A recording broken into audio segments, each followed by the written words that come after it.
اللهم صل وسلم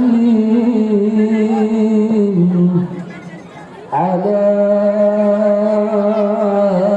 سيدنا محمد. السلام عليك يا مسك وطني، السلام عليك دائما إلى القضاء، السلام عليك، السلام عليك.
لك saat itu wajah mereka berseri-seri,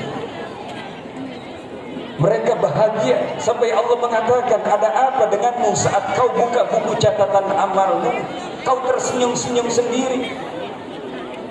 Dia katakan, apa ya Rabb, bagaimana saya nggak senang, umur saya cuma 60-70, tapi catatan kebaikan saya sampai ratusan tahun.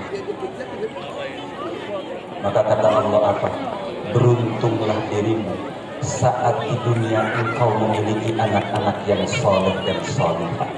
Dengan ucapan apa? Allahumma sallim, Allahumma sallim, Allahumma sallim. Ya Allah, selamatkan semua umatku yang sedang melintasi sirat ini ya Rabb. Jangan sampai satupun umatku tergelincir masuk ke jurang api neraka.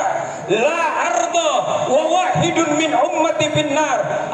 Aku tidak akan pernah ridho ya Rabb jika ada satu saja dari umatku sampai masuk ke dalam api neraka. Sallu ala Nabi Muhammad. Assalamualaikum warahmatullahi wabarakatuh.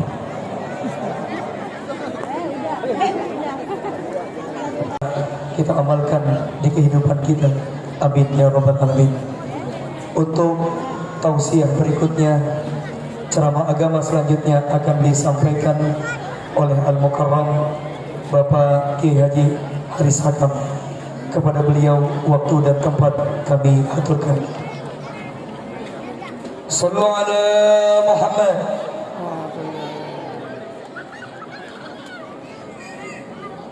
Allahumma salli wa sallim wa barik ala nabiyina Muhammadin zil izzati jamalan wa jalala wa ala alihi wa sahbihi wal muslimina ijmala, amma ba'd. Para alim ulama, bapak-bapak sekalian yang berbahagia, saya ini diundang bukan untuk ceramah tapi didorong-dorong, termasuk Ustaz Ahmad setuju-setuju aja dia. Mohon maaf dan saya sampaikan salam takzim kepada para alim ulama yang hadir semua. Tadi udah diomongin 20 menit katanya, potong mukadimah 5 menit ya, berarti tinggal 15. Bapak Ibu sekalian yang berbahagia, berbicara tentang kedudukan Nabi, menurut konsep Al-Quran, Nabi itu uswatun hasanah. A'udzubillahi minasyaitonirrajim. Laqad ja'akum rasulun min anfusikum Azizun alaihi ma anittum harisun alaikum bil mu'minina raufur rahim. Laqad kana lakum fi Rasulillah uswatun hasanah. Sungguh pada diri Nabi itu ada contoh yang paling bagus. Kalau kita mau fotokopi Nabi. Kalau kita mau contoh kata Allah, contohlah Nabi itu udah paling pas. Bapak sepakat nggak Pak? Setuju nggak? Kita kemarin mau dikasih contoh yang lain. Ini di belakang ada Pak Camat, ada unsur kepolisian dari Koramil. Tolong 3 unsur ini dengerin ceramah saya, jangan salah paham. Ketika Paus Fransiskus, pemimpin agama Kristen, datang ke Indonesia, datang ke Istiqlal, saya mau tanya, orang Kristen boleh nggak masuk ke masjid? Boleh kalau kakinya bersih, betul. Kalau dia buka sendal, dia buka sepatu, kakinya tidak ada najis, boleh. Tapi Pak Ustadz, ubun-ubunnya dicium, betul. Cium ubun-ubun boleh nggak? Boleh kalau ubun-ubunnya bersih. Tapi Pak Profesor Nazaruddin Umar tangannya dicium sama Paus, boleh nggak? Boleh kalau yang dicium dan yang dicium bersih.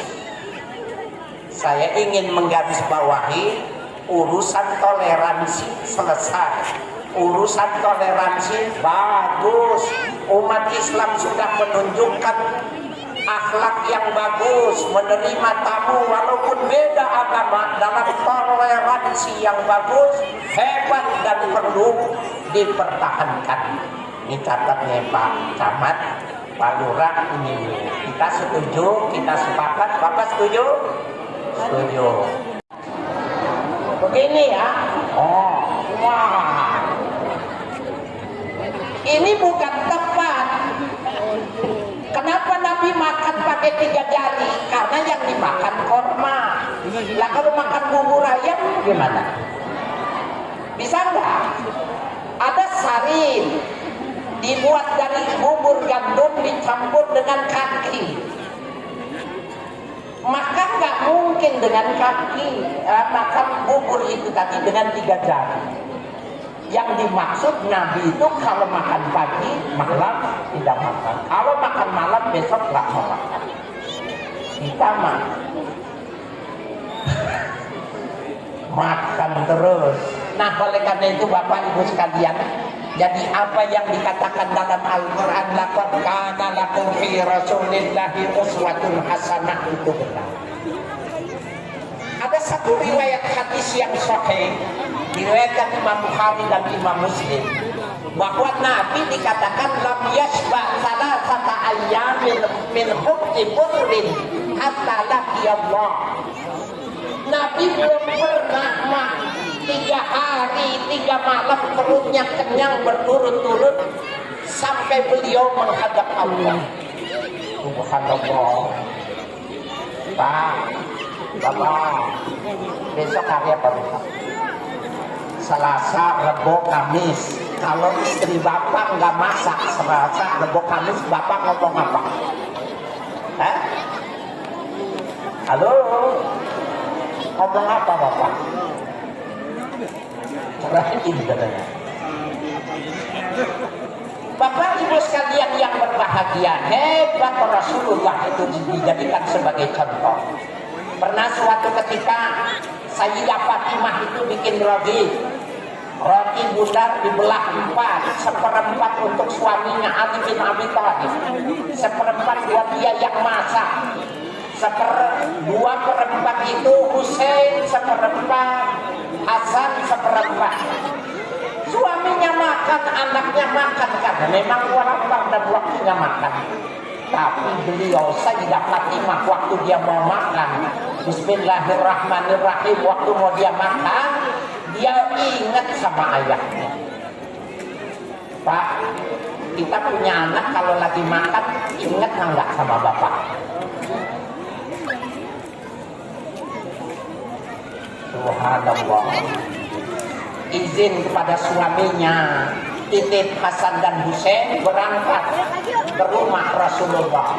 Assalamualaikum ya Rasulullah.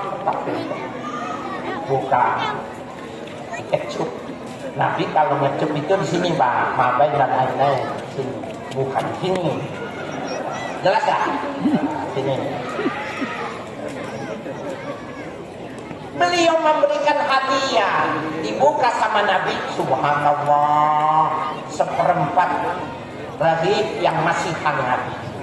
Dan baru waktu itu Sayyidah Fatimah tertegun berdiri, tidak bisa mengatakan apa-apa kecuali menangis.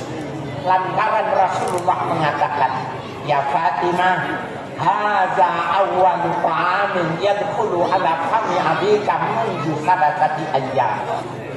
Ya Fatimah, inilah makanan yang pertama yang akan masuk ke rahim ayahmu sejak 3 hari 3 malam.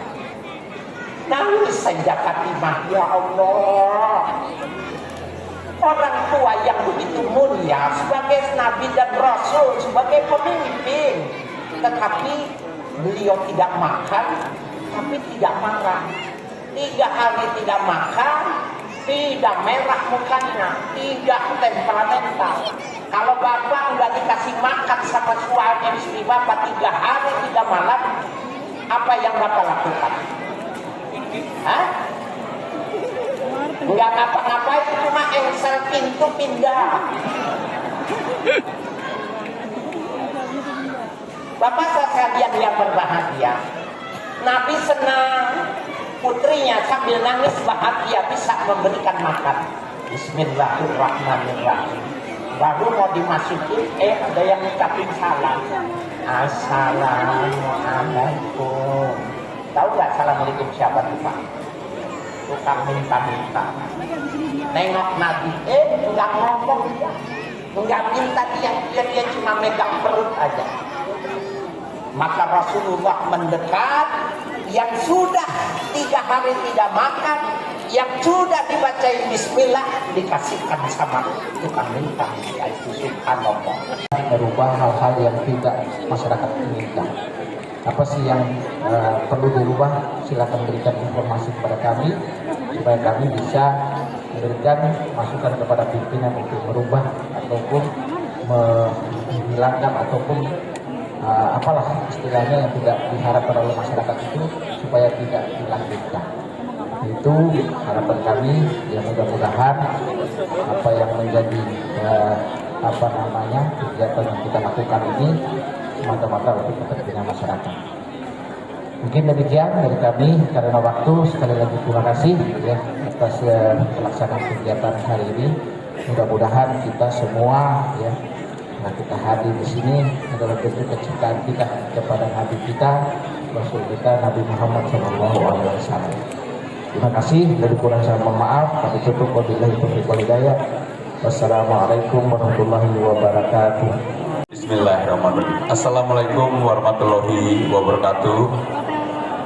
Yang saya hormati Ketua DKM Masjid Al-Ihsan Ustadz Naufal College, para kiai yang hadir, Ketua Panitia Maulid Nabi Ustadz Mahfud Marzuki, Kiai Dosali Mustoni, Kiai Haji Muklis Raisin, Kiai Haji Lukman Hakim, Kiai Haji Naufal Mahmud, dan Kiai Haji Abdurrahman Naim, dan seluruh hadirin alim ulama yang hadir pada malam hari ini.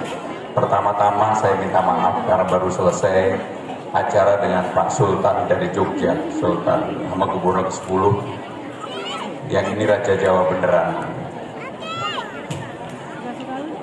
Saudara-saudara sekalian, karena untuk Maulid Nabi pasti tadi sudah banyak yang disampaikan, saya hanya ingin menyampaikan sebagai warga di sini.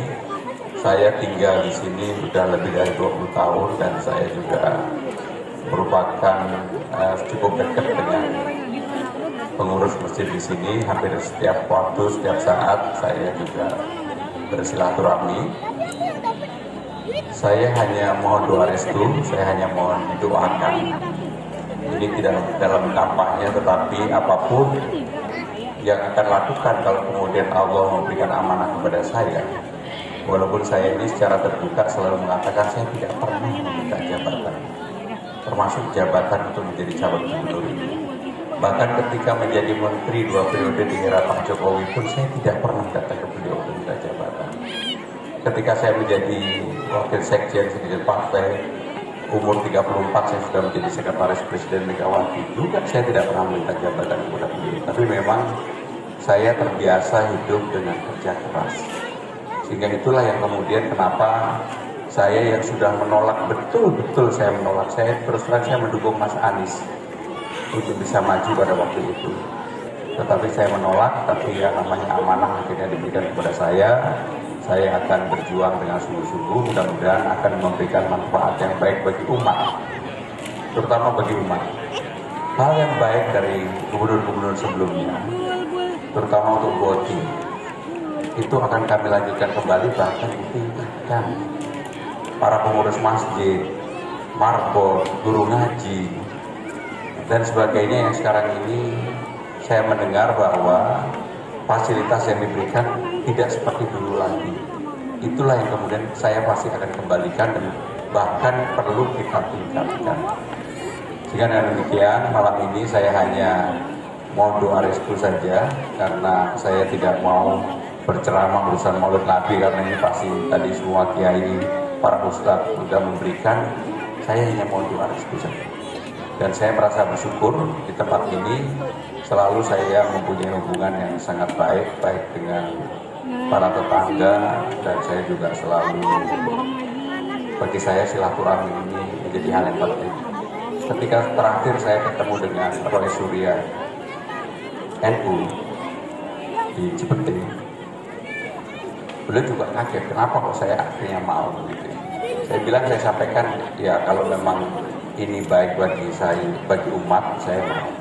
Maka yang pertama saya lakukan adalah saya keliling dari kiai ke kiai, dari ulama ke ulama, dari habaib ke habaib. Hampir sebagian besar sudah saya kelilingi, baik yang terbuka maupun tertutup, yang mungkin tidak banyak dilakukan oleh yang lain. Sekali lagi saya mohon didoakan, saya mohon direstui, dan saya juga mohon saudara-saudara sekalian, para alim ulama dan juga kita semuanya mudah-mudahan diberkati oleh Allah Subhanahu wa Ta'ala. Terima kasih. Wassalamualaikum warahmatullahi wabarakatuh. Mohon untuk tidak bertepuk tangan. Terima kasih kami haturkan kepada Insinyur Pramono Anung. Assalamualaikum warahmatullahi wabarakatuh. Waalaikumsalam warahmatullahi wabarakatuh. Alhamdulillahi wahdah, ashhadu an la ilaha illallah wahdahu la syarika lah, wa ashhadu anna sayyidana Muhammadan abduhu wa rasuluhu la nabiyya ba'dah. Allahumma sholli wa sallim wa barik ala sayyidina Muhammad ibn Abdillah wa alihi wa ashabihi wa man walah. La ilaha illallah, la mawjuda illallah, la ma'buda illallah, la maqbuda illallah, la maqsuda illallah.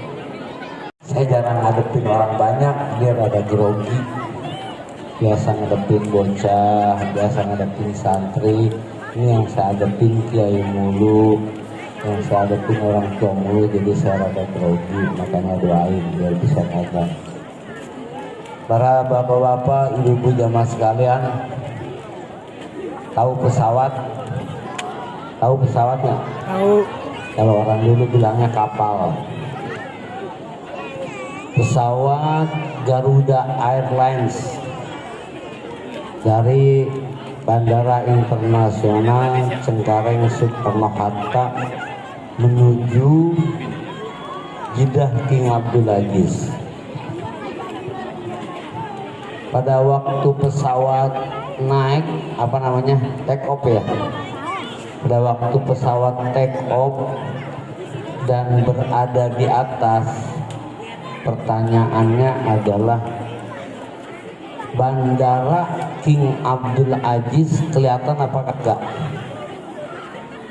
Weh nyaut, tapi kamu belum pernah naik pesawat. Belum. Romanya kita tanya bingung amat. Sekali-kali apa naik pesawat kemana kek? Ya sekali lagi, apa emang gak ngerti pertanyaan saya? Pesawat Garuda Airlines pada waktu tap up terus ada di atas, berada ribuan kaki di atas. Pertanyaan saya adalah, pada waktu di atas bandara King Abdul Aziz kelihatan apa kagak? Kagak. Tapi begitu nebah,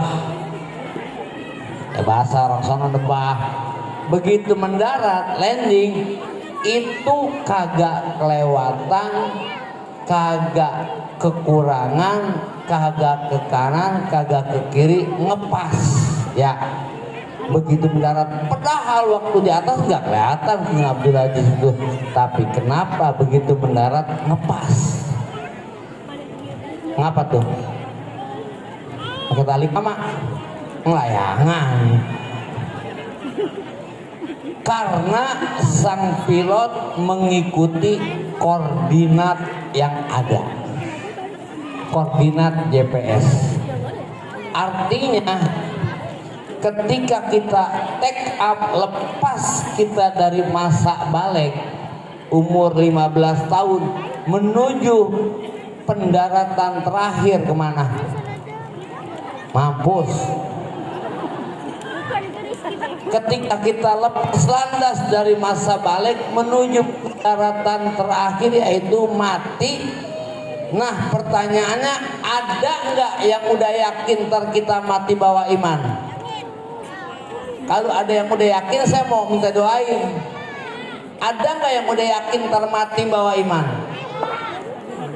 Ini ngantuk apa ya? Apa emang gak ada makanan? Itu biasa, makanya itu snacknya dibuka dulu. Ntar di rumah mah ada lagi Pak lain. Itu makan. Ya kita tanya nggak mau nyaut, kita tanya nggak mau nyaut. Apa emang lagi makan? Ketika kita lepas landas dari masa balik menuju pendaratan terakhir kematian kita, ada nggak yang udah yakin ntar mati bawa iman? Belum. Gue lagi yuk, emang apa sih? Bapak lu marah-marah mulu. Emang bapak gue mau ngomongnya begitu. Orang Betawi. Artinya ketika kita jam berapa aja minta sama Allah, tapi dibaginya dikit, itu berarti bukan Allah pelit, Allah sayang sama lu. Sebab lu banyak penyakit. Buktinya banyak penyakit, lu tuh hati lu suka sombong, suka beda. Pakai batu bacan sama pakai batu biasa beda. Pakai batu bacan mau ngelap mukamu. Ini bang ya, coba apa? Sama kayak BAS, sama kayak atas beda. Kalau BAS mah begini dulu, DM. Itu berarti penyakit. Kalau dikasih banyak, seru. Apalagi orang muda begini niatnya. Gua kalau punya mobil, tetangga gua tuh yang susah naik sepeda gua tabrak sih. Ya, udah gak bakalan punya mobil gitu bang. Nanti kalau jatuh nih gua buka pintu, orang susah jatuh, Yang begitu tuh dibagi mobil, bombnya mengkinan, stroke namanya.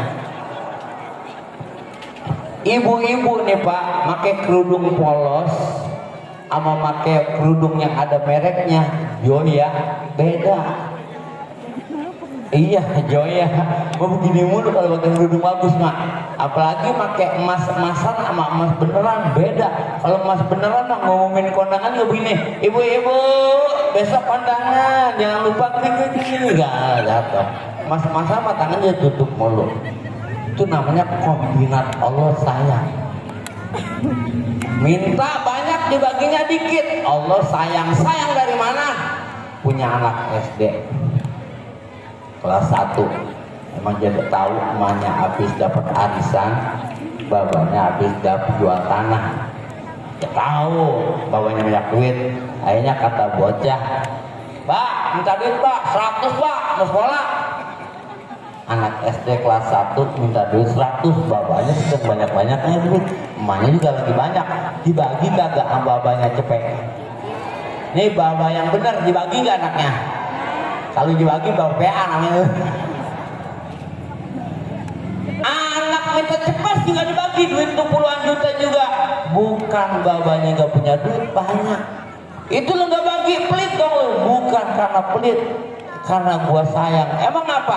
Anak SD belum pantas megang duit 100.000. Lu mah pantasnya 10.000.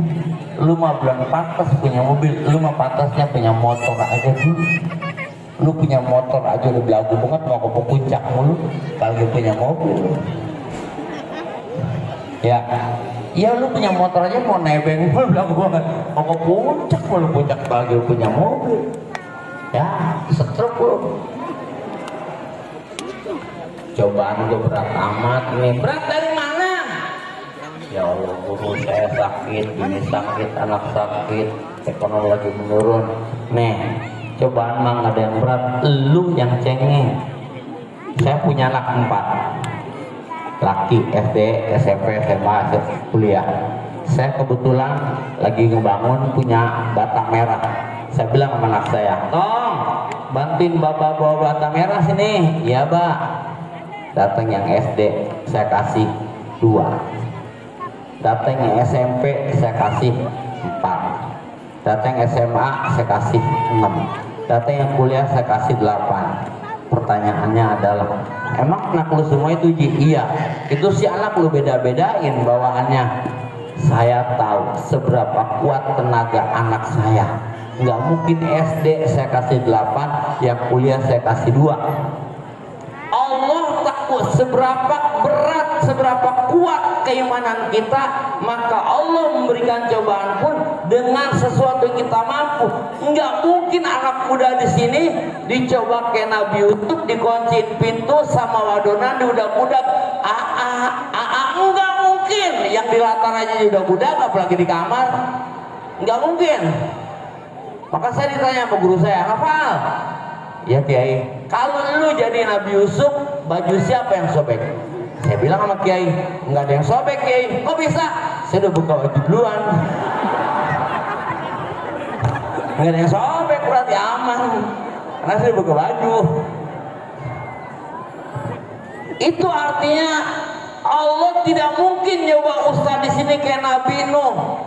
Dakwah 950 tahun, yang iman 8 orang, berarti 13 tahun 1.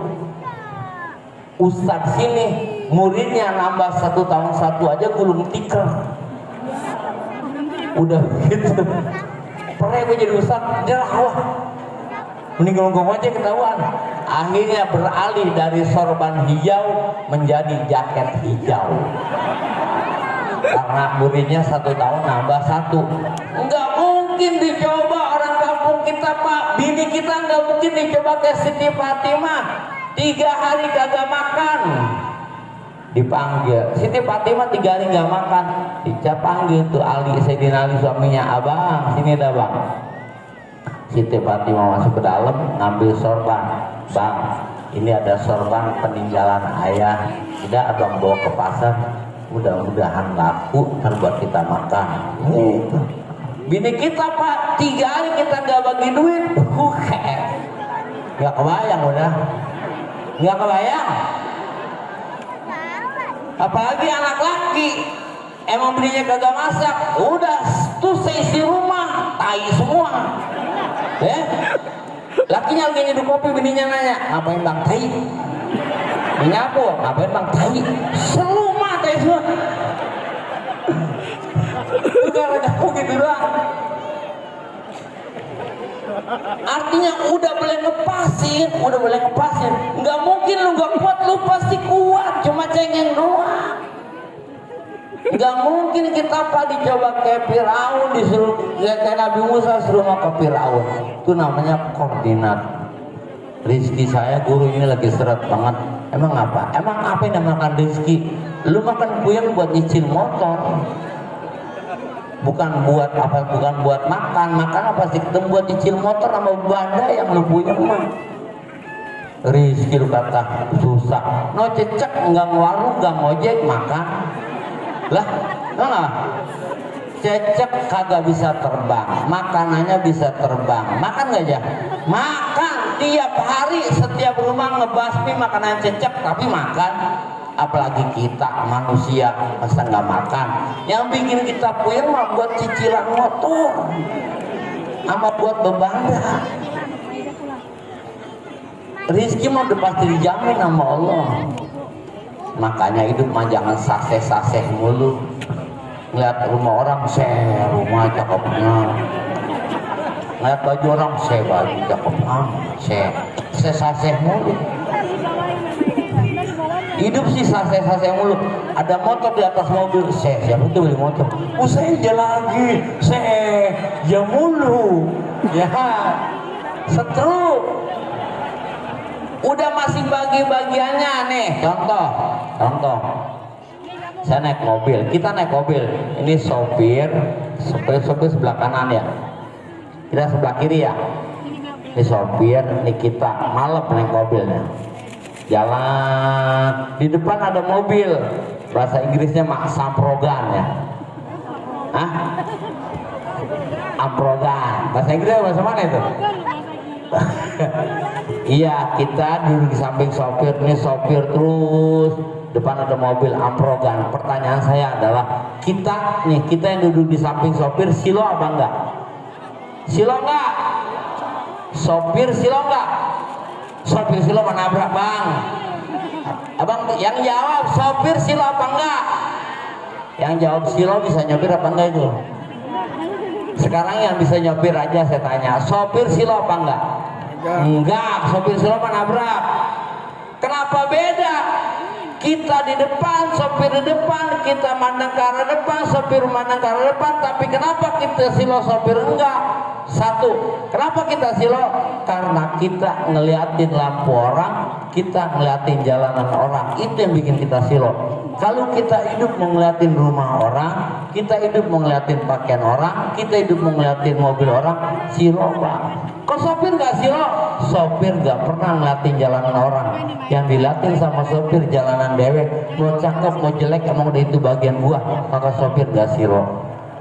Ya? Setuju gak itu? Allah